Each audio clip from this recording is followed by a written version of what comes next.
have you made space in your heart for Twitter Spaces yet? No. I got no space. I'm overloaded. Well, it might be time to reconsider. Because their latest update is jam-packed with new features and bug fixes. So Twitter Spaces tweeted at Twitter Spaces on Twitter, has that listening bug been annoying or what?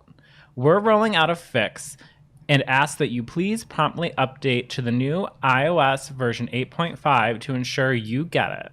Appreciate all of you sharing with us. We heard you loud and clear, and now in Spaces, you can too. Get it? Because it's voice. Yep. Some more updates. Thread emoji. And so I'm not going to go through every single tweet here, but the basic updates are: 1, hosts can now directly invite other listeners to speak in the conversation. I think this is great if you're using this as like an alternative type of content for your brand other than like a webinar. You can have a live discussion on Twitter Spaces. There's no more text-only URLs when linking to Spaces. So previously, when you were sharing a space in a tweet, it would just show the image, and it wouldn't really look like a link. But now it looks kind of like a Twitter card, as sharing like a link to a blog would look on Twitter. There's new emoji reactions for conversations. So if you're not someone who wants to actually talk in the Twitter Spaces, that's been my main thing with like Clubhouse. I'm like, I don't really need to do this right now. You can just like throw a thumbs up emoji that you're enjoying the conversation. Or you can just Zoom. Throw up. The vomit emoji is not an option. So yet. Yeah. But like, Greg, good news for you is that they are opening up feedback to more people. They have a form online that you can fill out. So if you want them to add the vomit reaction, like you can give them that feedback.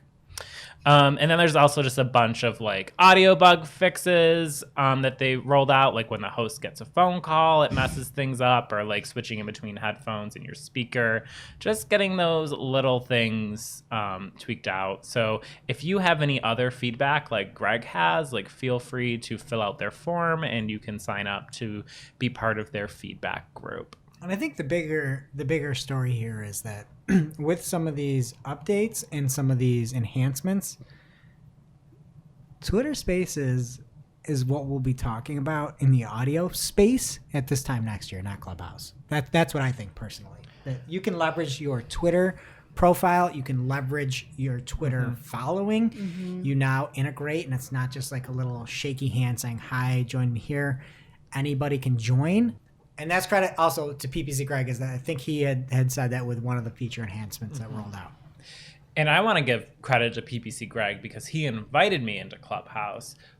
But it was really weird because Clubhouse prompted you to connect your Twitter. And I thought that it would like pull in all my profile information, suggest followers, and it did none of that. All it did was pull in my name and my profile picture, which is pretty useless. Like bring in the bio, suggest people I follow who are also on Clubhouse. It might not have API access though, if you think about it. Oh, probably not. Twitter doesn't want to give them that. But then why prompt me to do that? Yeah, that's weird. It's weird. And I think Twitter's totally going to beat them because there's so many barriers to entry right now with Clubhouse. You can only do it on Apple. You need to be invited.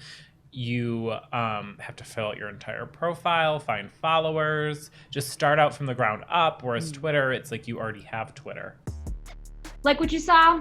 Of course you did. If you're looking for more, Marketing O'Clock releases new episodes every Friday with digital marketing news of the week.